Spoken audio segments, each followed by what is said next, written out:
If you haven't heard, the big beautiful bill was passed on July 3rd, 2025, making it out of the House after weeks, almost a month worth of deliberations, but finally they made something they wanted to pass and they passed it. Now, the reactions to the big beautiful bill being passed certainly aren't positive. A lot of the times they are negative, as the overwhelming majority of people in our country did not support it. In fact, it never reached over 40% approval rating at any point in the bill's life. But this bill went to the House, got amended, the Senate got amended, and finally it got passed. But what's all on the bill? You hear Trump talk about one thing, then you hear the House and the Senate talk about another thing, and you'll hear your average YouTuber or the media tell you one thing. But what is really in the bill, and what could this bill do to you, someone you may know, or to people around you living in the United States? We're going to go over all that today and a little more about the rally in Ohio that Donald Trump did at the very end.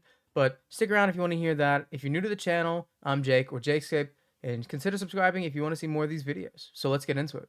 We'll start with the basics of this bill first. This bill is basically a part two to the 2017 Donald Trump's tax plan, just to make sure the tax plan keeps pushing forward in his eyes. In the grand scale, this bill will raise the deficit $3.5 trillion and the debt $3 to $4 trillion easily, while it has already raised the cap $5 trillion to our federal debt. However, this bill was advertised as a cutting bill, a saving bill. So if it's going to add that much money to our federal debt, where are the cuts and where are the savings coming from? Well, our first cuts come from Medicaid, as they're cutting about $1 trillion away from Medicaid in this bill over the span of, I believe, 10 years or around that. And it's projected to cut around 11 to 16 million people off of Medicaid coverage. And if you're not too savvy in Medicaid numbers, don't worry, not a lot of people are. Uh, there are about 71 million people on Medicaid, give or take maybe a million or so, less or more. So cutting about 11 to 16 million is cutting at about 15% or slightly more. These Medicaid cut comes with provisions. They will cut you if you're not able-bodied and working. They will cut you if you are working and make slightly more than the minimum they require. And they'll cut you if they see fit to cut you, I guess. There's no real standard for what they will allow and they won't allow in this admin right now. However, the vast majority of Medicaid recipients are working already. In fact, 2/3 of all Medicaid recipients have a full-time job. Just they don't earn enough money to support themselves or have insurance that supports them enough. That's why they're on Medicaid after all. The next big cut to this bill is SNAP, or food stamps as you might know them a little more basically, and they're getting cut about 3 to 400 billion dollars. Now, this is a little disingenuous to say because the bill is a little more detailed about who will lose benefits, because as it is now, the federal government fully funds SNAP cost, but they will keep funding states that have, I believe it says, an error payment rate of 6% or below. But if you have a higher than 6% error rate payment, you'll be on the hook at your state for 5 to 15% of total SNAP cost. And if you're not too sure what states are on the hook for these 5 to 15% cost on SNAP, you're going to see a lot of Republican led states that are going to be on the map here because they don't produce enough money to be able to afford the cost. So they're going to be the ones mostly on the hook, which means the deep south, the Midwest area, that's the place that's going to be on the hook mainly for SNAP loss.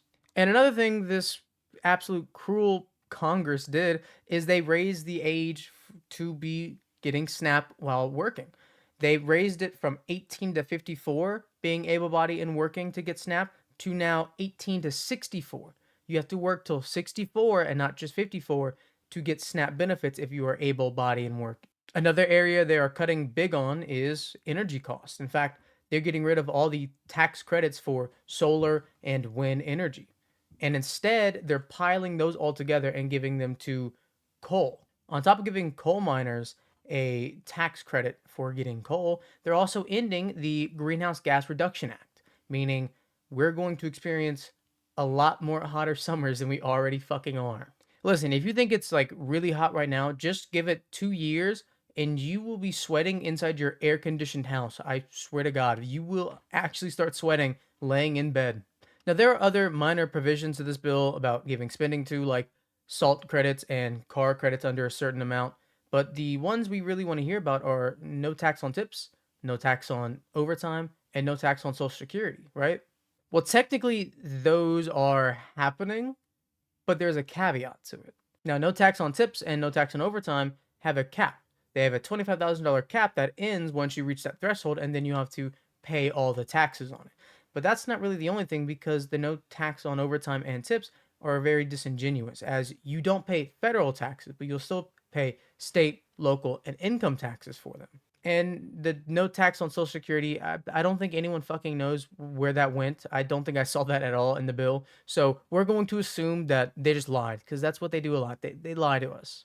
Now, two more things that they are cutting is they're actually providing a $50 billion package to rural hospitals. However, with the cuts to Medicaid, it's projected that a lot of rural hospitals will have to shut down, as they are funded and kept afloat by Medicaid, meaning your large hospitals in city are going to be very packed and very expensive very soon. But not only that, they're also defunding Planned Parenthood for 1 year only for $1 billion now, but it's projected to lose 200 sites and be devastating for Planned Parenthood, making it impossibly hard to return to the same scale in a short amount of time. Now, if you think Planned Parenthood isn't great, I guess that's your opinion, but Planned Parenthood objectively does good things. People rap on it because they do abortions, but that's a very low percentage of what they do there. They do pregnancy screenings, they do STD testing, they do pregnancy testing. They do all these important things that women need that they do not get free at hospitals and other healthcare providers, and Planned Parenthood was the way to get it free. Now let's get to them spending ups though, because not everything in this bill is about cuts. Again, obviously, as I said, we're projected to add 3 to 4 trillion to our debt from this bill alone. So where does it go to? Outside of clearly raising the defense budget, as they always will try to, a lot of the budget, in fact, almost $180 billion of the budget, will go to Homeland Security, CPB, Customs and Border Patrol, and ICE. With $46.5 billion going to build the border wall that Donald Trump tried to do in his first term, another $45 billion going to build detention centers, and then $30 to $35 billion going to ICE funding, including recruiting more agents, having more availability, and transport of migrants.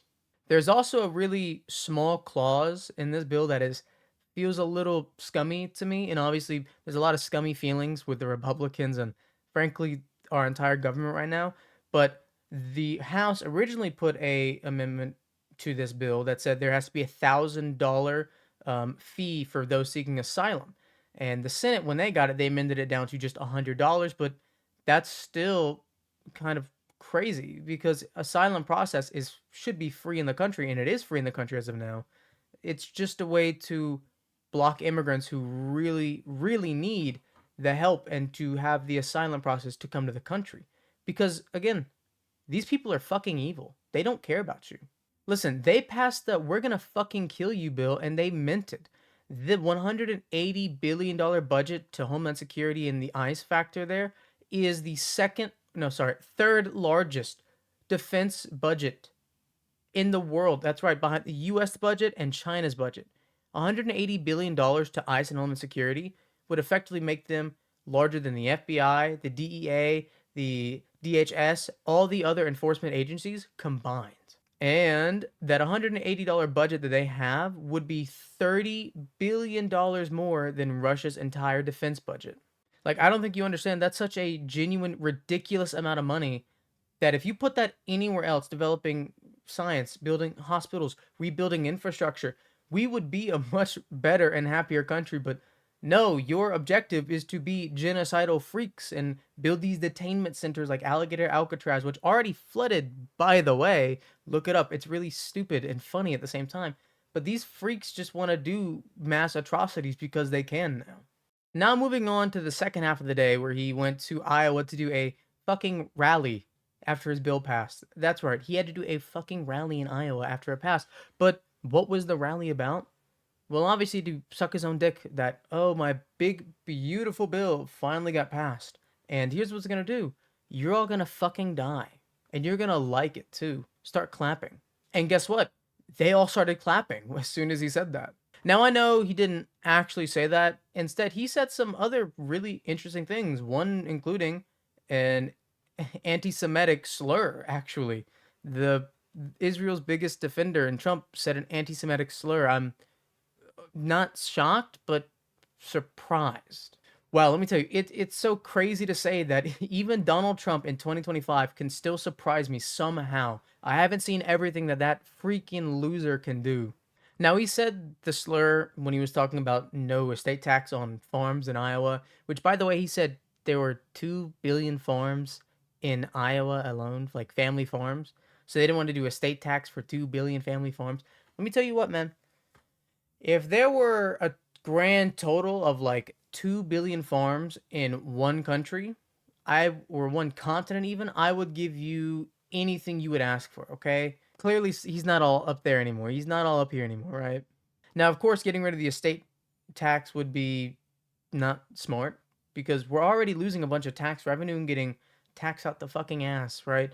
He also threw the idea around of getting rid of property tax, or it was either him or his absolutely insane supporters saying we want to get rid of property tax, which would completely gut funding for everything local, including schools, fire departments, some police stations, and even some hospitals locally. It's really stupid. But what can you expect from the most degenerate losers on the planet, potentially? I mean, these people are so deranged and bad that the Pope and the Cardinals basically had to say, if you pass this big, beautiful bill, you're kind of fucking evil. And we think you probably should just go away. He also talks about how there was like no tax on tip overtime social security, even though a lot of those didn't appear the same way that he said it, especially social security. I don't really know. I've looked up in a couple places. I don't really know what's going on with the social security no tax on, but I assume he read the bill before it passed, right? No, you'd be wrong. Actually, apparently a bunch of House members and speakers went up to talk to him about it, and they were saying, "Hey, so this is what we're gonna lay out. We're gonna amend certain things." And Trump said, "Yeah, that's fine. Just make sure no cuts on Medicare, Medicaid, and Social Security." And to their dumbfoundedness, they said, "Mr. President, your bills is going to cut Medicaid." Did he somehow forget that in the bill that he pushed to the House and Senate that it said they're gonna cut Medicaid? Obviously, I think he did. I think he's not all there anymore, but it's another kind of line in the sand saying that his supporters will support and fully agree with anything he says or does. And it's even worse because a lot of people won't know it's happening until after the midterms, as the Medicaid cuts, the SNAP cuts, they don't take effect until 2027. But the no tax on tips and overtime and allegedly Social Security ends in 2028, while the tax break for the uber rich making 3 to 5 million plus will stay forever unless the future president decides to say no or Congress eventually takes those out. So, anyways, what am I even getting at with all this? Just shit talking the president, the Republicans, and frankly, I should be shit talking some of the Democrats for being so lazy and poor. And instead of really standing up against this bill, they were targeting Zoran Mamdani, who actually is a populist candidate for the Democratic Party right now. They probably should roll with him. But why? Why am I even talking about it?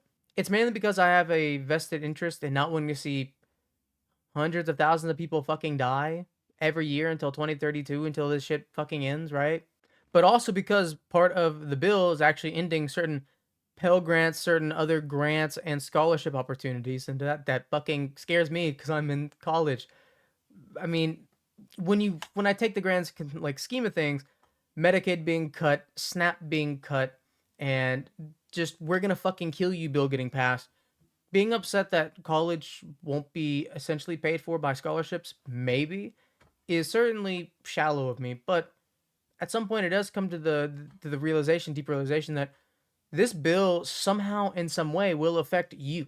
It's going to affect you personally, it's going to affect someone you know, interpersonally, your family potentially. It can and probably will affect someone you know. And so that's what I try to rationalize there, that no, it's not just that I'm upset because oh my scholarships might be gone and I might not be able to fully afford school without a loan. It's that in the bill there is something bad happening to at least everyone in the country that shouldn't have been allowed to pass. But at this point, I'm just rambling on because everyone else has talked about it and why it's abhorrently evil and abhorrently obscene, and why the president, the House, and the Senate should be fucking ashamed that they passed this bullshit bill. But you're not going to find any difference by watching this channel. Just you're going to hear me rambling and ranting about why our country sucks right now, and we really need a change of heart in the next 2 and 4 years to really put ourselves back on track. If you enjoyed the video and you're new to the channel, consider subscribing down below. I'll see you guys in the next one. Peace.